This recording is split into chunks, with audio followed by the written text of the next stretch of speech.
da PUC. Conheça o trabalho autoral do músico Pedro Luca. Jornalista José Maria Mairim, que lança documentário sobre a censura no período militar. E No Vermelho, documentário de Marcelo Reis sobre a vida de personagens urbanos nos semáforos de BH. E no estúdio, o diretor Marcelo Reis comenta sobre personagens, bastidores das gravações e o lançamento do documentário.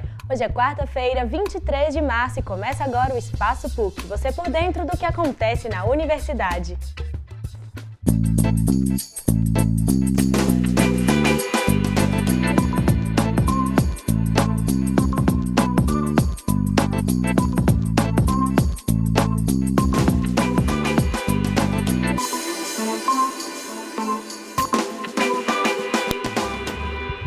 Olá, quarta-feira é dia de talentos da PUC.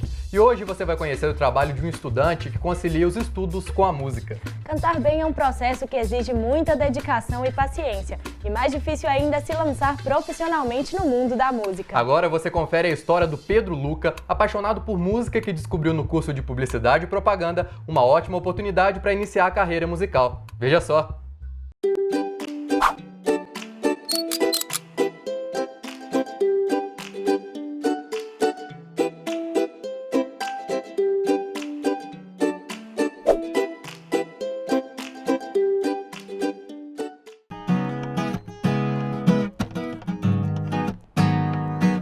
Quando eu tinha 11 anos, assim, eu estava na quarta série, aí na minha formatura, a minha professora tinha me perguntado antes da formatura, ela falou assim, o que você vai querer ser quando crescer, né? Qual profissão que você vai querer ser? Para eu falar na hora da formatura. Eu falei, eu quero ser desembargador, que meu avô é desembargador e para mim era uma referência muito grande mesmo para mim. No pé, ela é diferente, conquista a gente. Faz o que ela quer. Comecei a fazer aula de violão, mas na verdade eu aprendi mais sozinho, sabe? Eu aprendi tocando e olhando meus amigos tocarem, assim, que eu tinha muito amigo que tocava. Mas aí logo depois eu entrei numa aula, comecei a pegar firme mesmo. Ela é diferente, conquista a gente. Comecei a tocar além do violão, foi a bateria. Aí eu montei uma primeira banda na minha vida, e na cidade onde eu morava, que era Andrelândia, né? E comecei a tocar bateria nessa banda, fiz vários shows, muita coisa, foi muito bom, muito legal. Ela é brasileira. Meu estilo é mais pop rock mesmo, sabe? É um pop bem eletrônico, tem um groove legal. A minha grande referência é o Jota Quest. Inclusive eu fiz um show com eles em São João do Rei. Eu fiz a abertura do show, depois eles me convidaram para cantar uma música com eles e tal. E a gente cantou junto, foi muito legal, assim. O primeiro passo de um artista, o cara começa, por onde que eu vou começar, né? Isso é um desafio muito grande. E eu sempre pensei também, eu falei, tem que começar de um disco mesmo, gravar meu trabalho. Eu já tinha várias músicas autorais e comecei a compor mais e sempre até achar um repertório legal para gravar o disco. Esse CD, ele é composto de 4 músicas autorais minhas e 5 versões covers, versões acústicas, que é mais voz e violão mesmo. Vou até virar piada. Esse curso está me ajudando demais também pelo marketing da minha carreira, né? Vai me dar uma outra noção do mercado, assim, e a música também precisa muito de propaganda, né? Ao mesmo tempo que eu tô na música, eu tô no mercado da publicidade e isso já me ajuda demais, assim, tudo. Ficar diferente, a gente... Meu nome é Pedro Luca, faço publicidade na PUC Minas e sou músico. Mas quando for falar de amor e o silêncio vira poesia, joga no ventilador, depois um balde de água fria. E a resistência do jornal O Estado de São Paulo durante a ditadura militar foi o tema do documentário lançado na PUC Minas. O filme apresenta depoimento dos profissionais que trabalhavam na redação do jornal naquela época. E entre tantas histórias, a produção mostra ainda como surgiu a estratégia de denunciar a censura aos leitores. Eram publicados versos de Camões e receitas culinárias no lugar das notícias proibidas. Mais detalhes na reportagem de Daniele Vieira. Considerando que todos esses fatos perturbadores da ordem são contrários aos ideais e à consolidação do movimento de março de 1964, o jornalista José Maria Mairim, que roteirista do documentário, veio à instituição falar sobre o trabalho que foi inspirado no livro Mordaça no Estadão, de sua autoria. Estranhos na Noite mostra a atuação dos militares na ditadura para censurar o Estado, primeiro jornal brasileiro a ser alvo do ato institucional número 5. A proposta surgiu em meados de 2014, quando o diretor de conteúdo, então, o Ricardo Gandur, do Jornal Estado de São Paulo, em conversa com Camilo Tavares, que é o diretor do filme, tiveram a ideia, então, de fazer o filme. E me chamaram porque a base, o roteiro, seria o livro. O Camilo Tavares tinha feito um filme chamado O Dia que Durou 21 Anos, que era a história do regime militar, do golpe militar. Eu entrevistei de novo 27 pessoas, além de mim mesmo, que dei um depoimento. Mas foram 28 pessoas que falaram. Dessas 28 pessoas, quase todas estavam no livro, exceto Eva Vilma, que no entanto era mencionada, mas ela não tinha dado entrevista, e a Irene Ravache. Já me questionaram o que tem a ver a Irene Ravache e a Eva Vilma com a censura no Estado. Elas não eram jornalistas. Eu chamei e entrevistei porque eu queria mostrar também a censura em outros campos. No caso, na cultura, na televisão. Trazer esse tema para o ambiente acadêmico é importante para ajudar na formação dos alunos. No caso da universidade, eu acho fundamental a exibição de um documentário como esse, porque também o nosso sistema de educação formal no Brasil, não quis recontar essa história e não quis fazer uma memória em relação ao passado, né, da ditadura militar. Isso significa, inclusive, que muitos dos nossos jovens, das gerações presentes, repetem muitas vezes em manifestações no cotidiano algumas coisas absurdas, como, por exemplo, a ideia de que a ditadura, o regime militar e um governo autoritário poderia ser importante para a realidade atual do Brasil. Eu, por exemplo, estudante de comunicação, tenho isso como missão, sabe? Passar para as pessoas a verdade e poder ser diferente.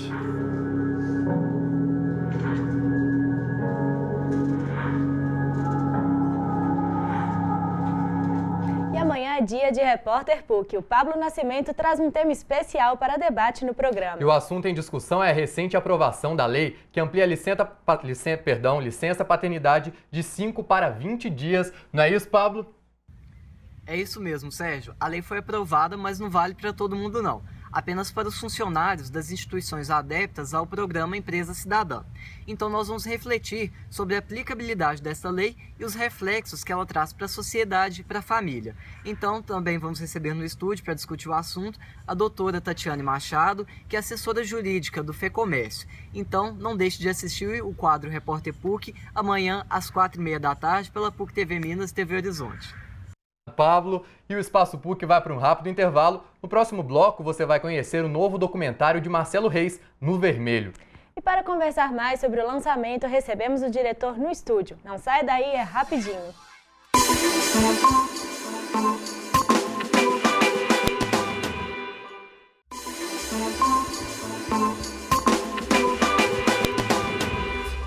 Espaço PUC está de volta. Dirigir pela cidade pode ser um exercício de paciência. Trânsito intenso, motoristas estressados e ainda sinal vermelho para atrasar o trajeto. É isso mesmo, Sérgio. Mas esse sinal vermelho pode ser também um momento de encontro entre cidadãos que quase sempre passam despercebidos. E foi a partir desse dispositivo que controla o trânsito que o diretor mineiro Marcelo Reis produziu o filme No Vermelho. O documentário foi filmado nas ruas da capital mineira e deu voz às pessoas que ganham a vida nos semáforos. Ele vai ser lançado nesta quinta-feira, dia 24 de março. Veja agora o trailer de No Vermelho. Quando o sinal fecha, certo? Quando ele fecha aqui, eu entro nele. Ah, rapaz, mas é um tal de gente pegar, é um documento para ler ou é celular. Eu já vê que vai ser mangueado, ó. Entendeu? Ó.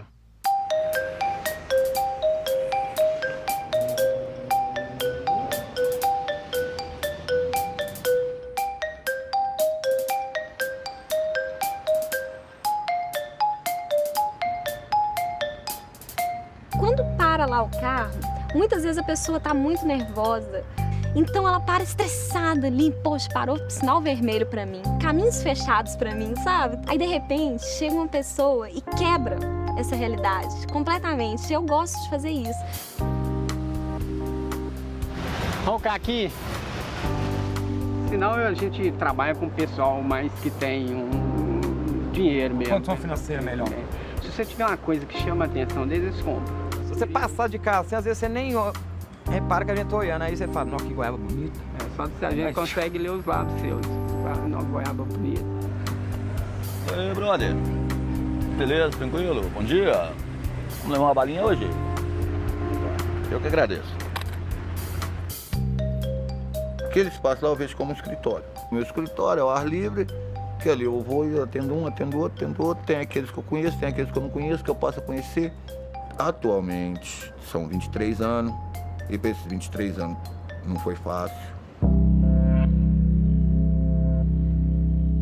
O semáforo, apesar de tudo, é muita energia negativa. Não dá para descrever assim, tipo, é só vivendo, tá? Tem gente que passa para te humilhar na rua, assim, tipo, você tá indo, fecha o vidro. Você passou, abre o vidro. E o carro ele deixa a pessoa bem prepotente, assim. Às vezes a pessoa tá de frente pra você e tá assim, fingindo que não tá te vendo. Né? Até cachorro, quando vê o outro, se cheira, né? A gente vê muitas pessoas com problema dentro dos carros. Eu sinto isso, eu vejo. A pessoa deixa transparecer. Eu manguei a pessoa moeda, ela não tem. Eu já vi pessoa desesperada, mano. Por não ter uma moeda pra me dar. Saúde e paz aí. Obrigado por me entender, fiquei feliz. Muito obrigado. É só pela sua simpatia te ajudava. Eu tô sem R$1 aqui. Não, obrigado. Você já me deu tudo que eu precisava. Atenção. Atenção é tudo. Boa sorte pra você aí. Muito obrigado, senhor, viu?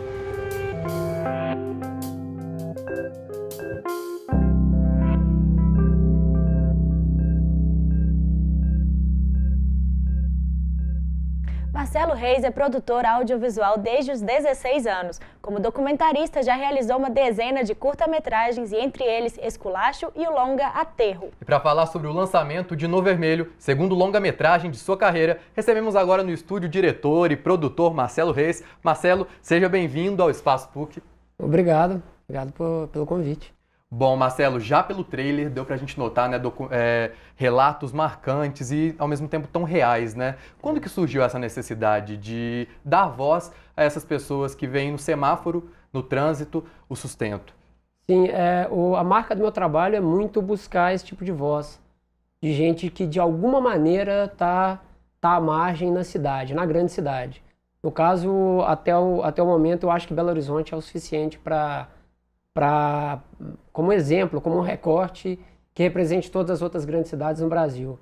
E essa ideia, no caso, é do Guilherme Reis, o diretor de fotografia.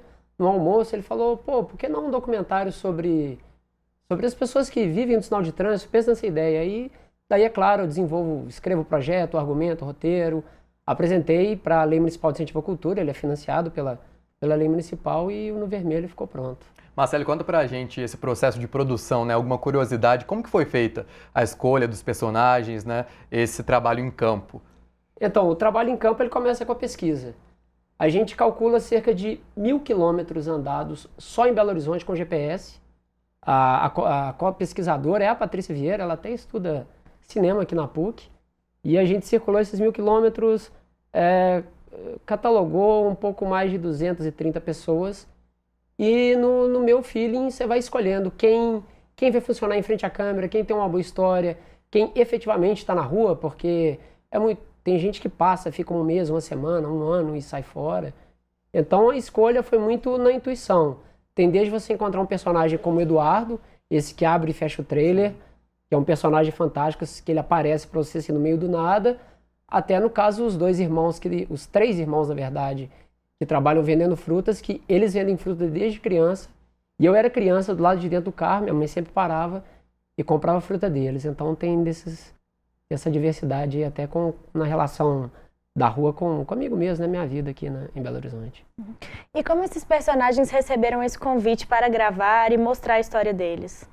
Olha, o convite é bem interessante porque a rua é um lugar de muita desconfiança. Quem está na rua tem sempre receio, não sabe quem que está abordando, tem um medo de fiscalização, tem vários receios assim. O legal é que de todos que a gente quis que tivessem no filme, todos aceitaram, né? Todos confiaram muito. Embora eu tenha muitos trabalhos anteriores ao Aterro, o Aterro é um grande cartão de visitas, né? Todos eu apresentava o filme e todo o portfólio do filme, aí a pessoa olha, esse cara realmente ele sabe o que ele sabe o que ele está fazendo e dá para confiar. Ele realmente vai contar uma história condizente com que é a história real dessa pessoa, né? Marcelo, você teve contato, né, com dezenas de histórias. Você poderia destacar alguma que chamou sua atenção, que te emocionou? Olha, de todos, sem dúvida, de todos os 7 personagens, todos mexem comigo. Mas uma figura marcante para o filme, sem dúvida, é o Eduardo. O Eduardo, no primeiro dia de pesquisa, já no final do dia, a gente derivando ali na zona noroeste, deriva completa, sem rumo nenhum, o GPS só no caso de marcar se a pessoa existia naquele sinal. A gente vai chegando, parando o carro, ele tá com o rodinho dele encostado, sorrindo, como se estivesse esperando a gente. Aí a gente começa a conversar e você fala, gente, esse cara, ele tá numa situação de rua, ele tá numa situação de crack e é uma figura, assim, fantástica. Então tem todos os casos, o caso, né, quando ele cai nessa da pedra, e esses relatos dos que dá... Esse que você disse é aquele que aparece no trailer agradecendo, né? Isso, é o do Rodinho. Sim. É o do Rodinho, que... Agradecendo a atenção. Agradecendo a atenção. Ele é daquele jeito. Depois que a gente já tinha rodado o filme, às vezes eu passava 11h30, meia-noite por um lugar em que ele estava. Eu tô de longe, ele não sabe que eu tô ali. Ele tá com aquela mesma alegria, abençoando um por um. Quem diz não, quem diz sim, ele deseja saúde e paz com o maior amor do mundo e passa pro carro de trás. Então, essa é uma figura que marcou muito. Ela deixa o filme muito forte. As outras também, todos têm histórias de vidas muito fortes. Ninguém tem uma história simples que está nesse filme. Todo mundo tem uma história bem marcante. E além dessa boa recepção que as pessoas... Desculpa. E além das pessoas que abordam e tem essa recepção boa das pessoas que estão na rua, você fala sobre a questão das pessoas que fecham a janela, que não aceitam as pessoas que estão ali no semáforo, né? Por que você acha que acontece esse medo? Então, o legal do No Vermelho, que teoricamente é um filme sobre 7 pessoas que estão do lado de fora do carro, mas talvez metade do filme a gente causa uma reflexão de quem está do lado de dentro do carro. E que é a percepção deles de quem anda pela cidade. Do lado de dentro do carro também tem muita desconfiança, as pessoas têm muito medo, têm muito receio. Embora a gente pode pegar até por estatística, não é a cara de Belo Horizonte o assalto em sinal vermelho. Isso não é uma marca da cidade de Belo Horizonte. E especialmente onde tem trabalhador. Se um local ali que você para, tem um cara vendendo material para carro, outro vendendo água, outro vendendo pipoca, normalmente naquele lugar não tem criminalidade porque aquelas pessoas elas dependem daquele espaço e elas não deixam o que eles mesmos chamam de malandragem chegar ali. Então, eu acho que é muito que a pessoa existe muita desconfiança. É claro que existe preconceito, tem gente que não quer, que só quer passar pela cidade sem ter contato com ninguém, quer sair de dentro de casa, para dentro do shopping, ou dentro do escritório, e se pudesse não encostava em ninguém. Tem isso também, mas eu acho que tem muito medo. Tem muito medo na cidade. Marcelo, é interessante que você trata o semáforo como uma máquina controladora de trânsito que se transformou, né, num ponto de encontro, num local para encontro. Nessa sua visão, né, no seu trabalho em campo, como que você avalia, então, essa relação entre os motoristas, né, com o pessoal? Olha, o interessante disso, assim, que né, se você volta você volta algumas décadas no tempo, o sinal não era necessário, né? Ou seja, esse tipo de interação que a gente vê, especialmente né, de quem faz arte, malabarismo, e no caso desse modelo de pedinte, não era possível, né? E o que eu acho interessante é que a partir da invenção do sinal de trânsito, como que alguma coisa que é bem típico do brasileiro, mas também notado em outras culturas latinas, você vê uma possibilidade, olha, pessoas que têm alguma posse pararam aqui. Eu vou tentar ali existir, não só economicamente, mas socialmente. Eu vou tentar existir para essa pessoa que está do lado de dentro do carro. Então, olhar para o sinal vermelho e ver que ele pode te render alguma coisa, não só financeiramente, é uma sacada que alguém teve que você pode ver que está aumentando. Da pesquisa para hoje, existem mais sinais ocupados por vendedores, etc., do que há 3 anos atrás, mais ou menos. E no trailer que a gente assistiu, uma das artistas até comentou, né, que o papel dela é quebrar a realidade do semáforo, do trânsito. É isso mesmo, né? Isso, o casal ali, a Jéssica, o Lucas. A Jéssica, especialmente, ela tem uma visão típica de artista, assim, é muito sincera a visão dela. Ela acredita mesmo naquilo que ela está fazendo. Ela, claro, que ela precisa do dinheiro, eles têm um filho, eles têm uma casa para sustentar, mas a alegria dela é realmente se ela consegue estar fazendo aquilo ali, olha que alguém brilhou o olho e ficou encantado com aquilo que ela está fazendo.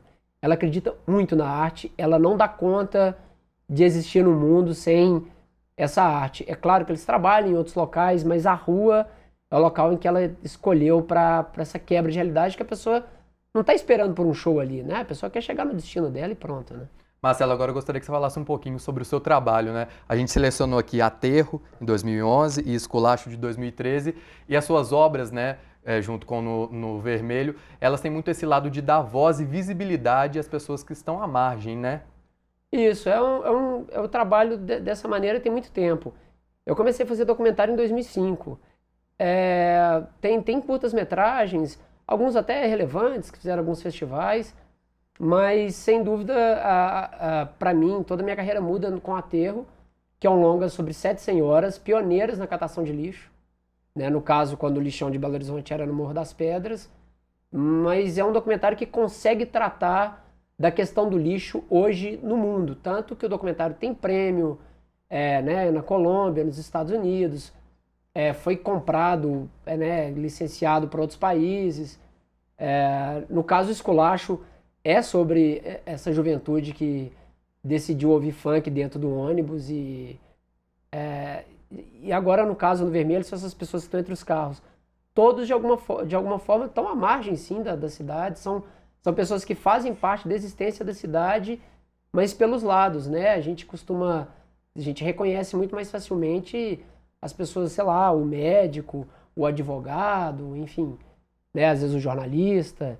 E é interessante quando essas pessoas, elas têm muito o que dizer. E eu acho interessante, por enquanto, seguir a minha carreira achando elas para que elas falem para um público que normalmente não se cruza na sociedade, né? Muito legal. E a gente não pode terminar essa conversa sem antes, né, convidar o pessoal a assistir No Vermelho, que estreia amanhã, né? Isso, o No Vermelho. Ele entra em cartaz amanhã no Cine 104, às 19 horas. Vai ter uma sessão comentada comigo. Praça da Estação, né? Isso, o Cine 104 fica ali na Praça da Estação. A sessão 19 horas, a sessão comentada, ele fica a primeira semana nesse horário às 19, é bem provável que ele vá para a segunda semana, num horário à tarde, e torcer para que a bilheteria sempre esteja enchendo, para que ele vai ficando mais e mais. E é isso, né? O 104 é um cinema popular, ele tem uma meia entrada, né, para estudantes de R$6, a entrada inteira R$12. Não importa, final de semana, dia de semana é o mesmo valor. E é isso, eu queria que todos, especialmente quem anda de carro, vai se identificar. Eu acho que o trailer dá uma chamada legal para isso. Espero que as pessoas vejam No Vermelho no cinema. Marcelo, muito obrigado, viu, pela sua presença aqui hoje. Seja sempre muito bem-vindo ao Espaço PUC para divulgar o seu trabalho e parabéns pelo documentário, viu? Muito obrigado pelo espaço, foi muito bom estar aqui. Parabéns mesmo, viu? Valeu. E o Espaço PUC fica por aqui. Tem alguma sugestão ou comentário? Envie para o nosso e-mail espaçopuc@pucminas.br. E não se esqueça que amanhã é dia de Repórter PUC. A Mariana e o Pablo Nascimento estarão esperando por você e o nosso encontro é às 4h30 da tarde, na próxima segunda-feira, pela PUC TV e TV Horizonte. Obrigada pela companhia e até a próxima. Tchau!